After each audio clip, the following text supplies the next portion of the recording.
देखा मिली भक्त मैंने ब्यारिकेड्रे सिंहद्वार दे प्रवेश कर महाप्रभु को दर्शन करने पर नाकचणा द्वार रास्तार प्रस्थान करुंच गतकाली हेरापंचमी नीति सरिबा बेलू विलंबित राति हो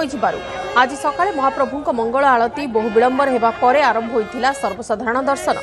अन्यपटे गतकाली हेरापंचमी नीति समाप्त पर आज बाहुड़ा यात्रा प्रस्तुति आरंभ होउछि प्रथा और परंपरा अनुसार हेरापंचमी परदिन अर्थात आज रथ दक्षिण मोड़ कराजिबे आसंता शुक्रवार दिन बाहुड़ा यात्रा एथिपाई आरंभ होइछि प्रस्तुति नवदिनात्मक घोषयात्रा रे आसीथिबा महाप्रभुंको गुंडीचा मंदिर रे आज सकाळ धूप पर घंट घंटा काहाली छत्री सह पटुआर रे तीन बाड़ू तीन जण पूजापंडा सामंत आज्ञामाल धरी तीन रथ निकट को आसीबा पर रथ टणा आरंभ हेबो प्रथमे देवी सुभद्रांक दर्पदलन रथ को दक्षिण मोड़ कराजिबो बीजे काहाली बाजिबा पर आरक्षी बाहिनी प्रथमे देवी सुभद्रांक दर्पदलन रथ पर बलभद्रंक रथ और शेष में जगतरनाथ जगन्नाथंक रथ नाकचणा द्वार अभिमुखे टाणिबे सेथिपई प्रस्तुति और भक्तों भितर उत्कंठा देखंतु गतकाली राति जोपरि भाव हेरापंचमी नीति समाप्त होइछि माँ महालक्ष्मी हेरागौरी साही दे प्रत्यावर्तन करिसेंति पुणी थरे मंदिर को एवं महाप्रभुंक रथ भांगिबा परे राग जर्जरित होई माँ लक्ष्मी सेठारु चली जाइछंति मंदिर को एवं अन्य पक्षरे देखिबाकू गले माँ ठाकुरंकर दर्शन पाई जेहेतु श्रीजीव माने वर्तमान आड़प मंडप रे विराजमान अछंति तेबे सेठारे दर्शन पाई एवं आशीष लाभ पाई हजार हजार संख्यार भक्त सेठारे समवेत होउछंति माउसीमा मंदिर रे ठाकुरंकर दर्शन करुछंति श्रृंखलित भाव में ब्यारिकेड दे भक्त माने भीतर को प्रवेश करुछंति एवं बाहरुछंति तेबे अन्य पक्षरे गतकाली हेरापंचमी नीति सरिबा बेलू विलंबित राति हो आज सकाळे महाप्रभुंक मंगल आलती विलंबर होता तापर सर्वसाधारण दर्शन आरंभ होइछि सहयोगी अक्षय मिश्र अच्छा आम सहित सविशेष सूचना अक्षय हेरापंचमी नीति नहीं सविशेष आपको बुझा चाहिए केतबेले संपादित होइछि नीति एवं वर्तमान व्यवस्था कौन केमती ठाकुर दर्शन पाई देखो जदि कहवा तेरे गतकाली जो हेरापंचमी नीति थिला माँ लक्ष्मी विजय करथिले श्रीमंदिर राति 12टा ରୁ 1 भितर विजय करथिले एवं रथ निकट को आसला प्राय 2:30 ରୁ 3टा हो जाइथिला एवं रथ निकट में माँ लक्ष्मी पहुंचा पर रथ निकट में पति महापात्र सेवायत बंदापना करथिले मनोही करथिले एवं चाउल बंदापना करथिले एवं ता सहित से अधचिमित माला मध्य देइथिले एवं सेठारे एक नीति प्राय अध घंटा 40 मिनिट पर्यंत नीति कराइथिला तापर माँ लक्ष्मी श्रीगुंडीचा मंदिर सिंहद्वार प्रवेश करथिले एवं प्राय 3टा पर जो महाप्रभुंकर संध्या धूप टेरा पड़ता से माँ लक्ष्मी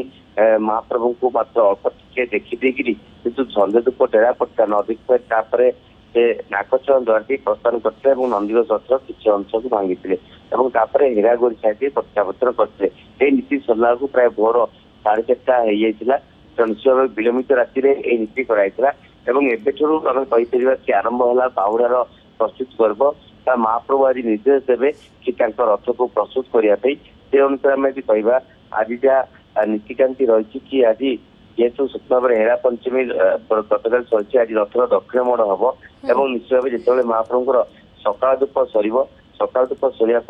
घंट घंटा काली छत्री बाजी 3 बाड़र 3 पूजाबन सामंत आज्ञामाल रथ निकट में पहुंचे प्रथमे बलभद्र रथ निकट में दिज्व आज्ञामाल तापर नंदीघोष रथ शेष में देवी सुभद्रा रथ आज्ञामाल जमी आज्ञामाल विजय परंपरा है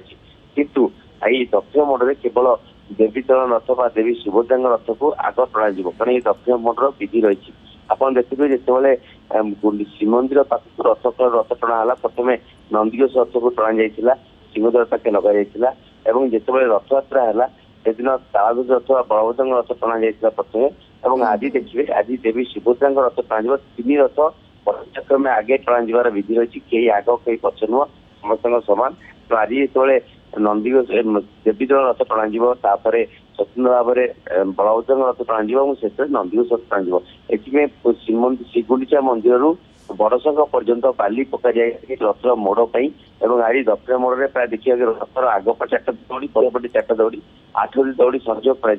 रथ को संपूर्ण मोड़ कर बड़संघ निकट में नाकचण द्वारा सरदा लगे आज पर्याप्त 10:30 11 आरंभ हो प्रक्रिया प्राय सरला को प्राय 4टा 5टा बाजिज रथर मोड़ प्रक्रिया करने